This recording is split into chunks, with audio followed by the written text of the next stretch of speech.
Yo, welcome back to my channel. Before I start, I just want to say serious thank you for the comments on the last video. A lot of you were real with me.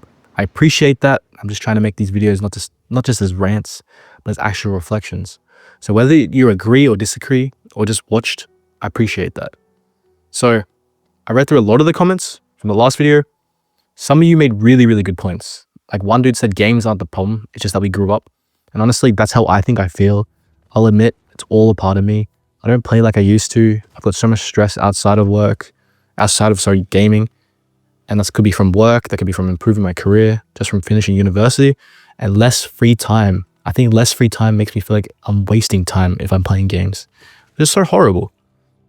I started to lose myself in the game like I did when I was sitting in my room playing Terraria. But even with that said, I still think games just don't hit the same. Not gonna lie, I went to the last video so bitter in an everything kind of sucks way, which is quite harsh. It's just that in design philosophy kind of way, so many games today, whether it's indie titles, AAA releases, they feel super safe. They're engineered to retain you and not inspire you. If I can think of games that inspired me, would have been like Kid Icarus or Xenoblade, Zelda. Like I'm just naming Nintendo titles because I'm a Nintendo fanboy, I guess. But they're designed to keep you playing, to keep you buying these skins or just DLCs. But they're not necessary to make you feel something. Don't get me wrong, not all games are like that, but a lot of titles do this. I'm open to opinions, so please let me know for games I should try in the comments down below. I'll put them in the background. A lot of these titles, for me, feel too polished or streamlined, and they're too afraid to be weird. Makes sense though, because some games that do end up choosing that weirdness, like Sunset Overdrive, don't do the best in the box office, but it is what it is. And yeah, I get that. Maybe I've changed too, but it's wild how predictable gaming has become. I also saw a few people comment stuff below like, you're just burnt out, go touch some grass, or games are just fine, your attention span just sucks. And to be fair to you, you're not wrong. I've got a TikTok ass brain. I have the attention span of like a fucking rat. 2 brain cells at all times. I've definitely played a lot of games in the past, more than I would like to admit.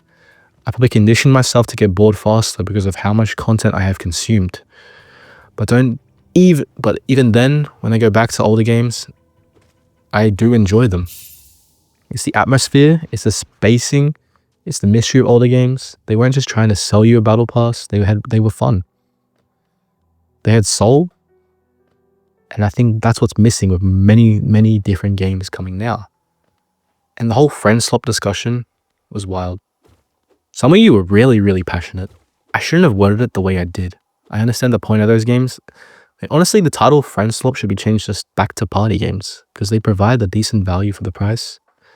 They remind me of like those days when you used to play mindless shit on split screen on the 360. I think that's what they're aiming for. One guy did say he loved Lethal Company, and that's exactly what gaming should be. The small, replayable, and with your friends. I agree, those games can be great. They're easy to hop into, they're low commitment, and they're fun as hell. But I think for my personality, I do not like low commitment games. But I still feel like the short loop design has kind of become the default as well. Like no one's trying to make something that sticks anymore. If you go on Twitch, there's so many different party games that have blown up. And that's kind of the point of them. They burn hot for a while and then they disappear. That's fine. Don't get me, that is fine. But it's not what made me fall in love with games. These video journals are reflections for myself anyway. I look back at these games I enjoyed, all these videos, and realize that some genres just aren't for me anymore, and that's okay. When I was younger, games felt like worlds. You can talk about like Wind Waker, one of my favorite games of all time. I could sink into it, and it just stayed with me.